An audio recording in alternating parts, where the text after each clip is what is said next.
Энэ өвчнийг өсөргүүцэх хүчин чадал гэж одоо манай өвөр монголчууд ярьж байгаа юм. Халахад бол дархалгаа гэж ярьж байна. Имлэг дээр бол иммунит гэж ярьдаг юм аа. Ингээд одоо юу болсон ч гэсэн өвчнийг өсөргүүцэх хүчин чадлын талаар одоо би тайлбар хийе гэж бодож байна. Хамгийн нэгдүгээр бол энэ өвчнийг өсөргүүцэх хүчин чадал дархалгаа гэдэг бол хүний биеинд тогтсон маш их тийм нарилэг, маш том цэрэг анги юм аа. Энэ цаг ямагт одоо бид нарыг хамгаалж байдаг маш их хүчин чадалтай 24 цаг л одоо тасралтгүй ажиллаж байна гэсэн үг юм. Энэ бол одоо хэдэн мянган төмөн жилийн өмнөөс хүн төрөлхөйтөн байгаль орчинтойгоо зохицохын тулд бий болсон зүйл л дээ. Бидний оршиж байгаа энэ дэлхийн ертөнц гэдэг бол харахад одоо бид нар чинь нэг сайхан тааламжтай амьдрах нөхцөлтэй боловч бидний энэ оршиж байгаа орчинд бол маш их аюултай зүйлсүүд бас байгаа. Ийм болохоор хүн төрөлхөйтөн он удаан жилийн ийм юугийг дамжаад хөгжил хувьслыг дамжаад одоо өөрөөдөө ийм орчинтойгоо тогтсох ийм онцгой чадварыг олж авсан байна л дээ. Ийм болохоор хүн төрөлхөйтөн одоо үлрэн хөгжиж үер утга угсаагаан залгамжлан амьдарч одоо болж байгаа юм аа. Энийг бол дархалгаа гэж байгаа юм. Өвчнийг эсэргүүцэх хүчин чадал гэж байгаа юм л да. Хоёрт нь бол энэ дархалгаагийн систем бол юунаас бүтнэ гэвэл одоо эргэтэнгүүд байна. Дээр нь бол дархалгаагийн эс байна. Бодис байна. За эдгээр нь бол бидний биеийн дотор байгаа орж ирж байгаа гаднаас орж ирж байгаа тэр харь бодисыг вирусыг бактерийг устгаж байдаг. Мөн одоо хүний биеийн дотор одоо хөгширж байгаа эс шархалсан эс үхсэн эс одоо бас нөгөө хор тавдрын эсүүд үүсчих шүү дээ. Хүний биеийн дотор зөндөө л өндөр болгом үүсч байдаг. Эдгээр буруу эсүүдийг цаг тухайд нь одоо шийдвэрлэж түүнийг устгаж биенээс гадагшлуулж байдаг. Иймээрэн одоо бидний бие бол одоо эрүүл байгаа юм аа. Хэрвээ энэ системийн үйл ажиллагаа дөрөвтөл хэцүү болно шүү дээ. Ер нь ийм системийн үйл ажиллагаа байхгүй бол хомхийн тоос нэг жоохон хомхийн тоос ч гэсэн хүний амийг авах аюултай юм аа. Гуравдугаартаар нь бол одоо энэ иммунити бол одоо бид нар ажиллагаа нь муу болвол бид нар амархан өвчин олцдог. Хэтэрхээ сайн муу хэтэрхээ соргог байдалд болвол одоо энэ бол соргог урвал харшил за халахад бол аллерген гэж хэлж байна. За ийм урвал үсээд хүний биеинд дахиад одоо бас их зөөрүүд юм уу олон зүйлийн өвчнгүүдийг бас олгож өгч байгаа байхгүй. Тийм болохоор энэ дархалгаагийн систем гэдэг бол зохистой хэмжээнд байх нь бол маш их чухал юм. Дархалгаагийн систем гэдэг бол үнэхээр маш их хүчин чадалтай л дээ. Ямар нэгэн ийм өнөдөр дархалгаагийн системыг хизээч оруулж чадахгүй байгаа байхгүй. Энэ бол бид нар байгалийн бий болохынхаа явцын донд бий болсон маш их том онцгийн чадвар юм л да. Ингээд одоо дархалгаагийн системд бол хоёр төрөл хуваагдаж байд юм. Нэг нь бол төрөлхийн чадвар. Одоо энэ чинь он удаан жилийн хөгжил хувьслаас одоо олж ирсэн ийм чадвар. Энэ бол бид нар ээж аваасаа дамжаад олоод авчдаг гэдэг.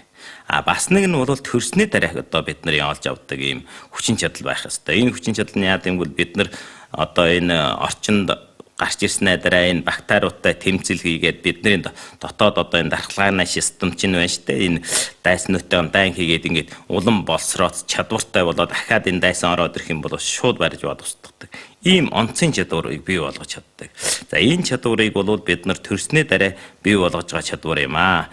Энэ нь бол нэг талаараа одоо энэ вирус гэдэг юм өөр зүйлийн вирус бактериас одоо эсэргүүцэх хүчин чадлыг олж авч байна тийм ээ. Бас нэг нь бол яа гэм гэхээр бол бид нар нөгөө хүн төрөлхөйтнөө бий болгосон тарилга одоо биеийн эсэргүүцэх хүчнийг сайн болгодог тарилгууд урьдчилан сэргээр тарилга энэ бол одоо бас биднэрт нэг онцгийн дархалгаа олж өгдөг одоо сайн зүйл юм байдаг штэ. Энд одоо би нэг жишээ хэлье гэж бодож байна.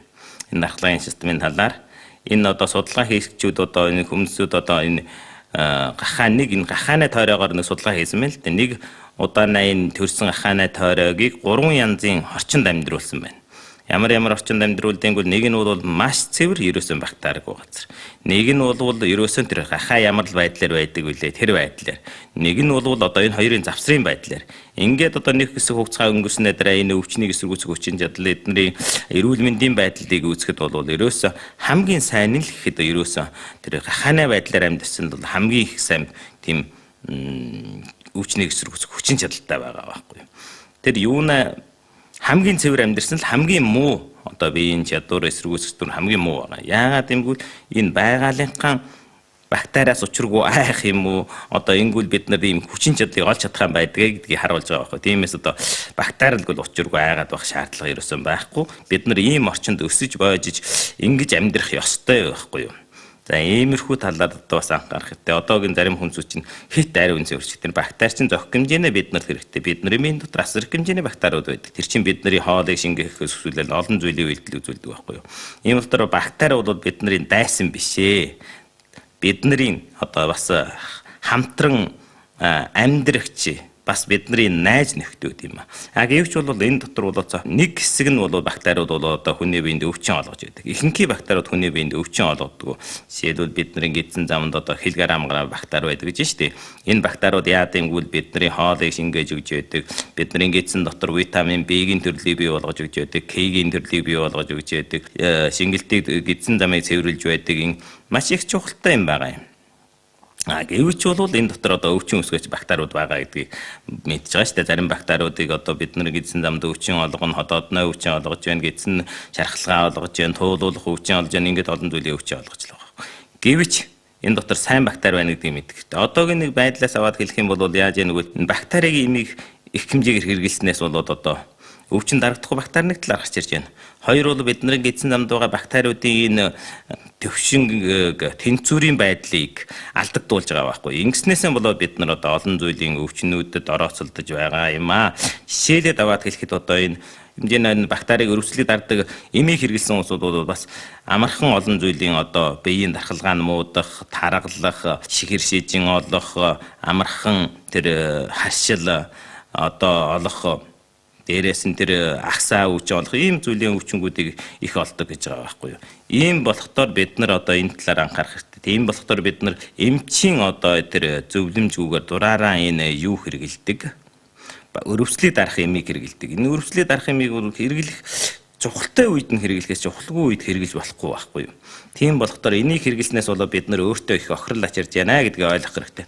Одоо чи яа гэвэл нэг жоохон ханаад хөрөнгөтн л одоо дагшуур хөрөнгөтл очоод тэр өрсөл дарах юм уу гэж. Тэр ямар тийм шаардлага байхгүй шүү дээ. Ханаад гэдэг чинь бол одоо юунаас үүссэн байдгийг бол вирусээс үүссэн. Вирусууд бактерийг алах юм ерөөс ямар ч үйлдэл үзүүлэхгүй. Тийм болохоор одоо энийг бол эмчийн заавартай ч юм уу өөрөө ойлгох хэрэгтэй. Ханаад дагшуур хүрсэн хүн бол сайн амар, илүү хүн усуу. Энэ л хамгийн чухал ажил байхгүй юу. Ийм болохоор энийг одоо зөв ойлгож одоо анхаарах хэрэгтэй байгаа юм л да. За тэгээд одоо энэ бактерийн талаар жишээгээр аваад хэлэх юм бол одоо энэ хагалгаа хийгээл хүүхдүүд төрж байна шүү дээ. Энэ бол одоо тэгэл сэтгэл мэдрэл хүүхдийн сэрээлтээ одоо оюуны сэрээлтээ, уушгины сэрээлт одоо бүх юмд муу. Ангилжил энэ бактеритай бас шууд холбогдолтой байгаа байхгүй. Энэ төрнөө гэдэг чинь бол ихэнх одоо энэ байгалийн замаар төрөхтөөр энэ дундаас бид нар одоо сайн ашигтай хүнд ишигтэй ашигтай бактерийг хүүхдийн биед орж ирдэг. Ингээд энэ анхнаа энэ эрүүл мэндийн хамгаалтын бүс бий болж байгаа байхгүй юу. За тэгснээрэн одоо энэ чинь хүүхдийн одоо хожмынх нь ахсаа өвчин энэ шихэр шийдэнд харгалах энэтэй шууд холбогдолтой гэж судалгаа гаргасан байна л дээ. Тийм болохоор одоо бид нар яах ёстой юм бол энэ айгаалаас байх ёстой юмараа амьдрах ёстой байхгүй. Хүний аргыг хитрхи оролцуулдаг чинь ингээл маш олон зүйлийн буруутай талууд бий болж байна л дээ. Тэгээд одоо энэ хүүхдүүдээр нь бол нэг жилийн дотор одоо төр сая нялх хүүхдүүд, нараа хүүхдүүд одоо юу хэрэглэхээр бол өрөвслийг дарах эмийг хэрэглэсэн хүүхдүүд болно шүү дээ. Маш амарханаар одоо аллерген үүсдэг, ахсаа өвчин үүсдэг ийм юмнууд гарч ирж байгаа байхгүй юу. Тэгээд маш амархан одоо тэр хүний биед хоргүй одоо орхой гэдэг юм уу, бактери, цэцэг тэгээд амтны ноос үсээс одоо бид нар энгийн хүмүүс барагтай бол энэ юу болохгүй шүү дээ. Одоо аллерген олохгүй. Энэ харшил одоо бага олно.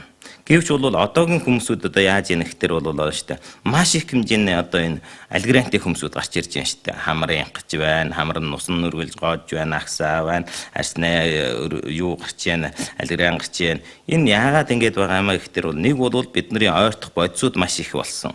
Бас нэг бол бид нар маш их хэмжээний өрөвслөд дарах юмыг яснаас бид нар одоо тэр юугаан таньж чадах юм байсан. Энэ нь дайсны цэрэг юм уу?